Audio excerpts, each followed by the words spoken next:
Okay, guys, sorry about that. Here we are, part 2 of week 9, and I don't think we're going to cover. So we're working through chapter 14 right now. I don't think we're going to cover all of chapter 14 because there is a lot of content here. I don't.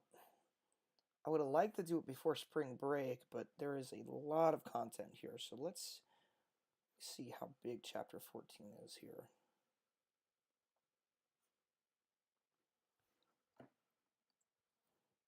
Yeah, so we'll probably work through the first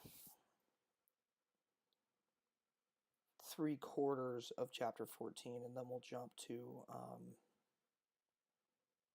we'll save the rest for after spring break.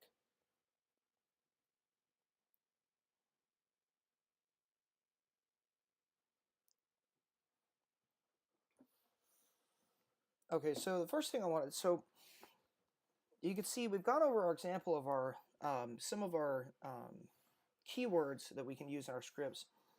But now let's say we want to control the flow of our, man, I wish we had a keyboard shortcut for comments. Now let's say we want to control the flow of this a little bit better, right? This is kind of rough. I don't really like it. I want to make it more efficient.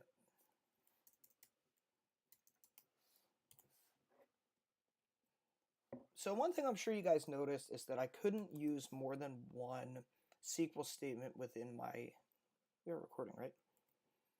Within my if loop.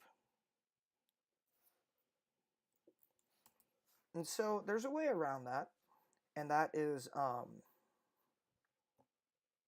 using the blocks, which I got mistaken for use with go-to statements a few minutes ago. Let me see. Okay, so let's make this a little prettier, right? So right now I'm using go-to statements. And go-to statements are fine, but maybe I want to do this a little bit more efficiently. So maybe I want to do this all in my if statement for readability. So instead of doing a go-to and having one statement here, I can use begin and end blocks, or I can use blocks basically, begin, end, to, I wish there was a quick format button too, basically do this. So now I can have multiple statements in here, and in fact I can even have multiple blocks inside of here. Begin, end.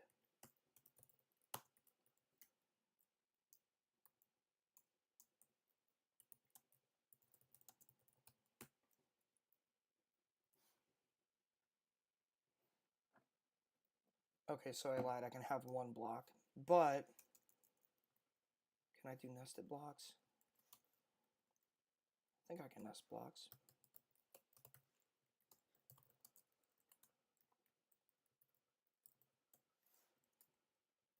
Okay, yeah, so I can have nested blocks too. But really we're going to use blocks a lot with our if statements, right? So I've been able to eliminate this part, right? I was able to eliminate the go-to statement. So now I can even get rid of the else statement, then just do go to test table to create test table 2, or I can omit it entirely and just conditionally add this data, right? And so now I can come down here and I can conditionally, I could repeat this again, or I could leave it the way it is. Personally, I'm going to make this an if statement as well. So set at test table rows equal to select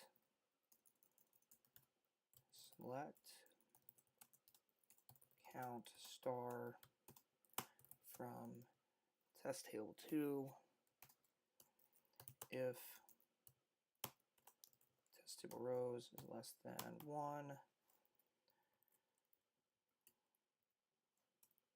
begin,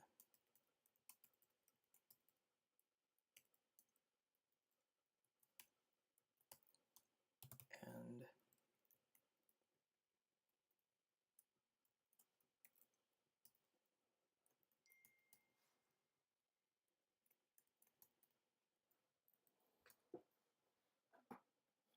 And you'll notice I'm also moving my try catch into my my block here as well. And so now we can run these statements again in a little bit more readable fashion, right? So now what I want to go over is I want to go over conditionally checking to see if these tables exist, or if these things exist. Right, so you'll notice I keep having to go here and drop this data. And so what I can do is I can check for the existence of a database object by, or I can do it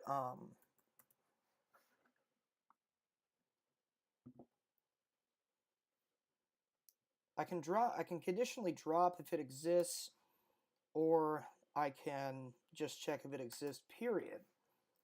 So what I can do is I could say drop database if exists test DB. And so now I can run it and, oh shoot, I gotta do this. I gotta do one more thing. Use Northland. So now I can run it as many times as I want because I'm conditionally dropping and recreating the database. And so generally speaking, this is what I want to, generally speaking, this is the, if I'm building a schema out through a script, I want to use this syntax, right?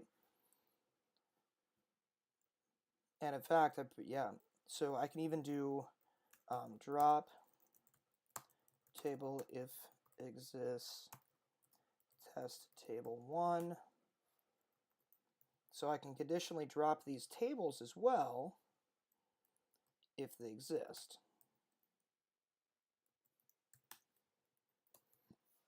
And I can even get rid of this label because I'm not using it anymore.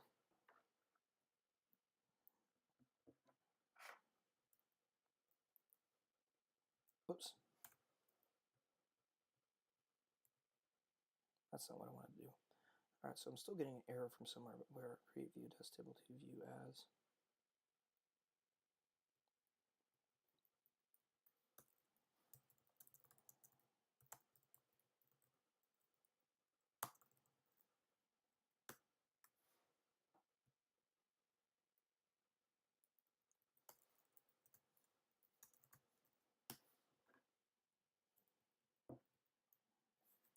Okay, so now we can see, all right, so now I've checked for the existence using this drop if.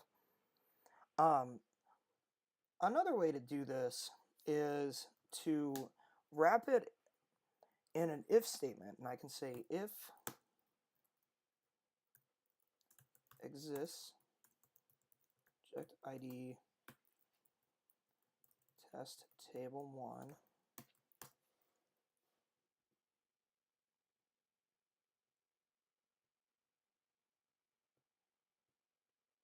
Actually, I could say if object ID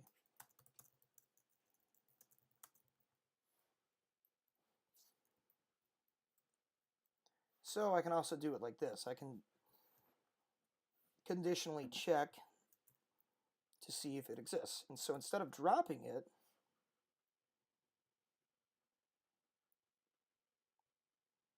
okay, what are we not happy about here?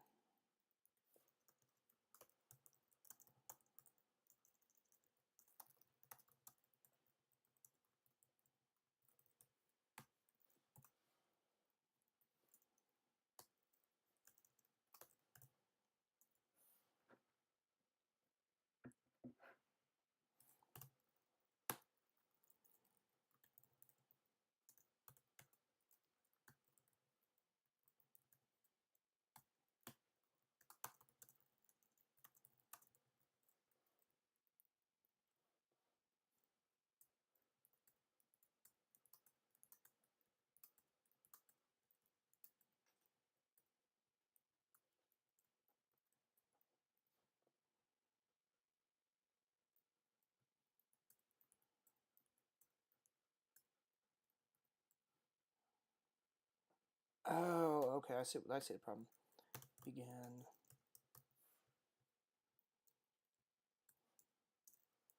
End.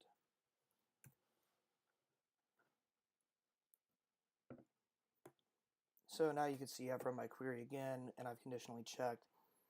I can do the same thing here. Is instead of doing a drop database, I can do if. So I can do this for objects. So whether that be views, or whether that be tables, or things like that. But to do it for databases, I can also do db id test db is not null.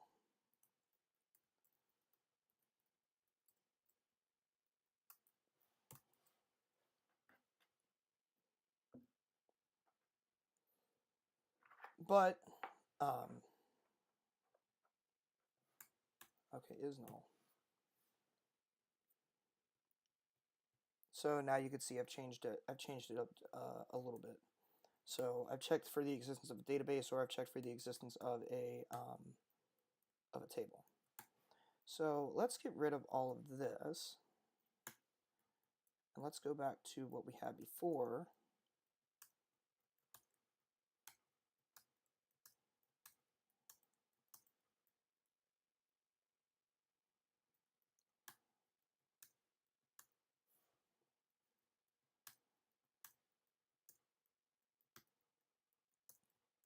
I wish there was a quick format button.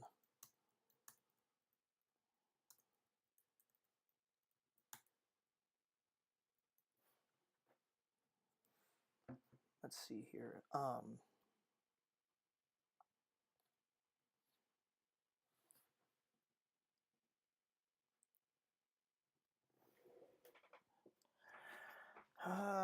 While statements.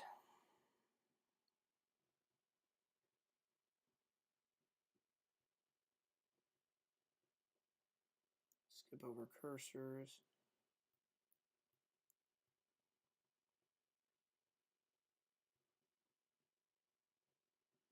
Okay, where are we at on time? 13 minutes.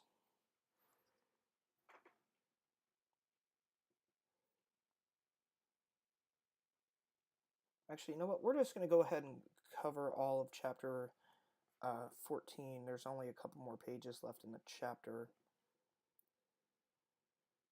Okay, so we've covered the basics of scriptings, and we've covered the basics of Transact SQL. And so now I want to go over some advanced scripting techniques, right?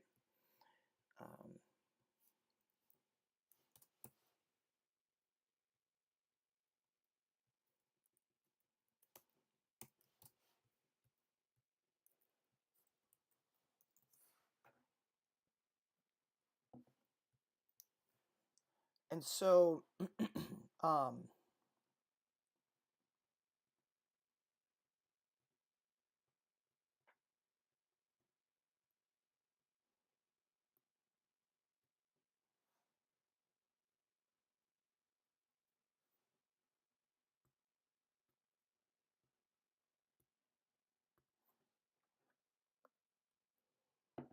there are a few built-in functions. There are a few more built-in functions that I want to talk about. And these are more advanced functions, and they are identity,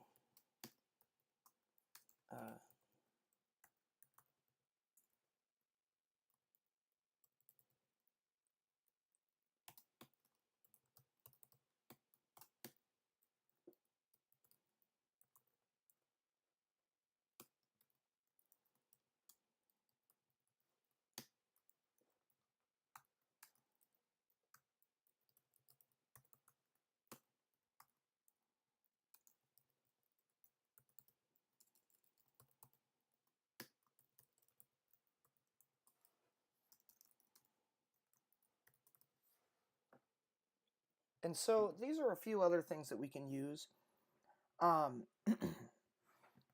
Basically, the double @ sign identity, and you notice the double @ sign instead of the single @ this would just create a variable called identity, whereas if we use the double @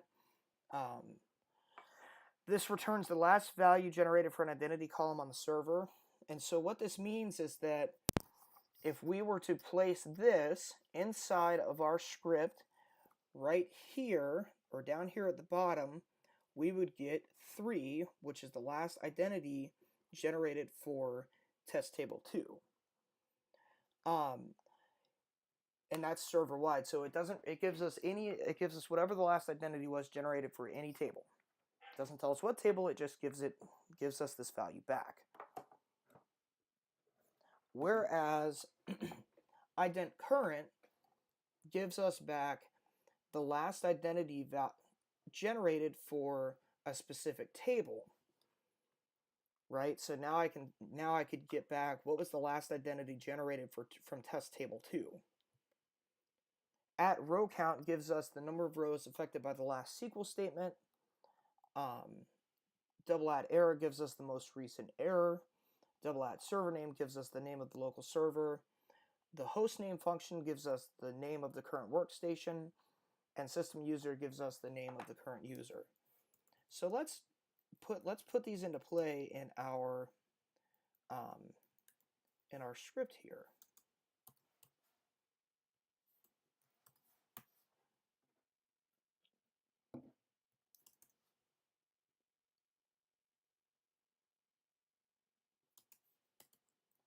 And so now I can do print running script, print host name, print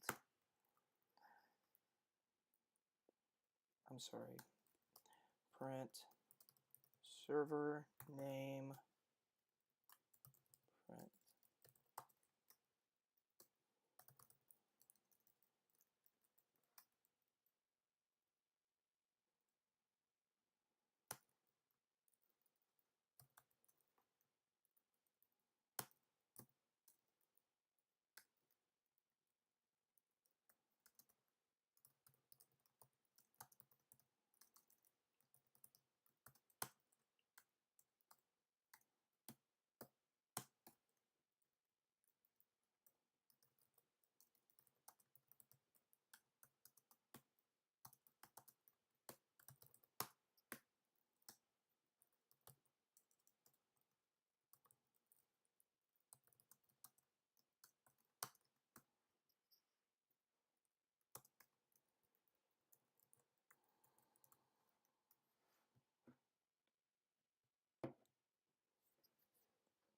and then we'll come down here. So now we're using our server name, host name, and system users.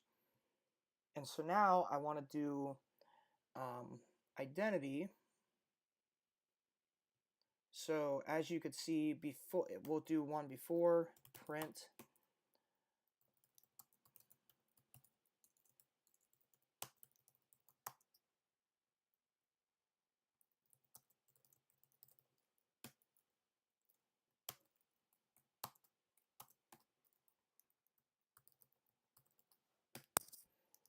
So now this should, I think in theory, return 3, because the last identity run on the server was 3, which happened right here. And so now I'll run this again, which should print out 2, and then I'll go ahead and print down here at the bottom. Actually, I'll add one more insert statement just to make it interesting.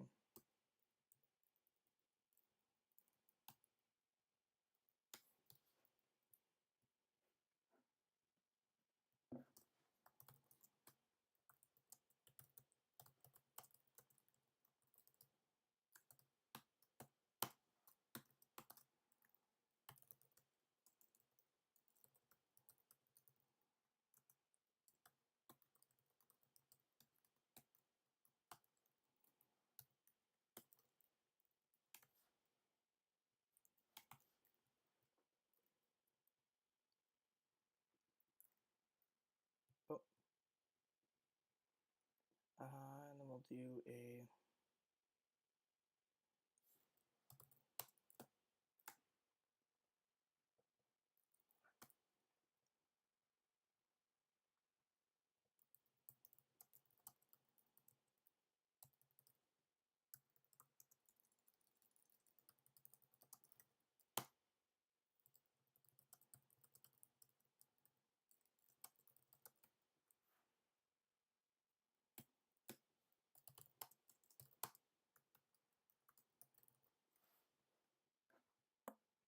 then lastly, we're going to do print error. Okay, so now we're going to go ahead and run this.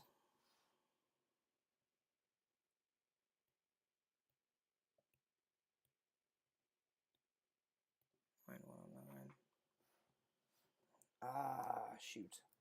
Convert varchar.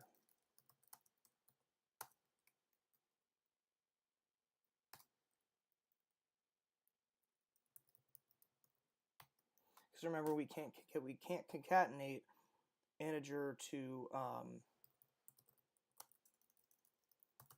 the string. We have to convert it first.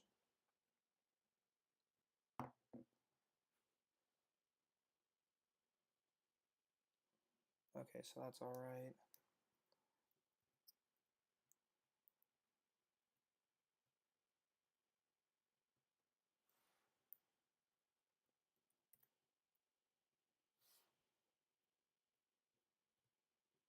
Shoot.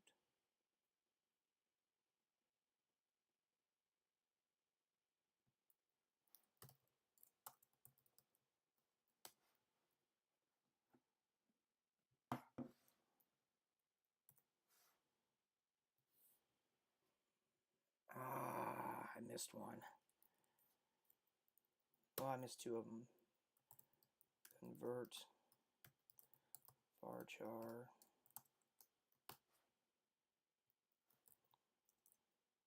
Convert varchar. Okay, now it should run. Okay, cool. All right, so now it ran. And it ran again and again and again and again. So if we go through our script, we see the output here at the top, running script foo, server name, host name, running as. Last identity created on the server is 3, which from this line right here was generated by this line right here. No, and then we output no data in test table, inserting data. We insert data. And then we do our 2 inserts, and then we come to this line, or this line right here, last identity created on server, 2. We insert 2 more records, and then we say number of rows affected from test table 1, 0. I'm not sure what's going on there.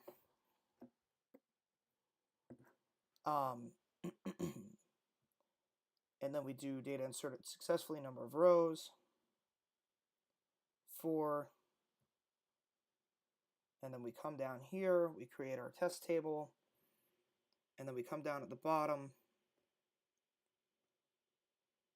and these are actually both 4, and that is because,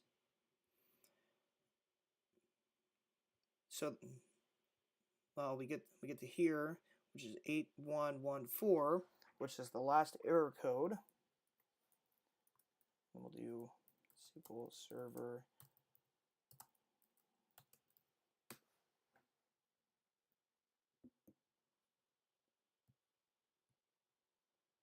if we go to Stack Overflow,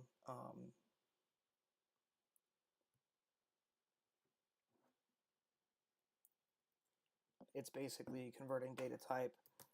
It's a conversion error. So then we come down here on identity columns, and we look at our identity columns, which is 3 and 4, or which is 4 and 4. And the reason being, we created an identity when we attempted to insert this bad value into here. Now, if I comment this out, and I run this again, now you can see we have 4 and 3. And guys, that pretty much covers everything we need to go over for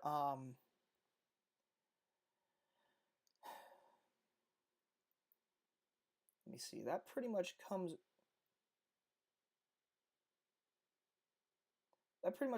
everything I wanted to go over today. There's 2 little things that we'll need to cover after spring break, but we will cover that after spring break. So everybody make sure you get caught up on the DBs. Make sure if you haven't taken the quizzes yet, or the quiz, excuse me. If you haven't taken the quizzes yet, there is a password on them now.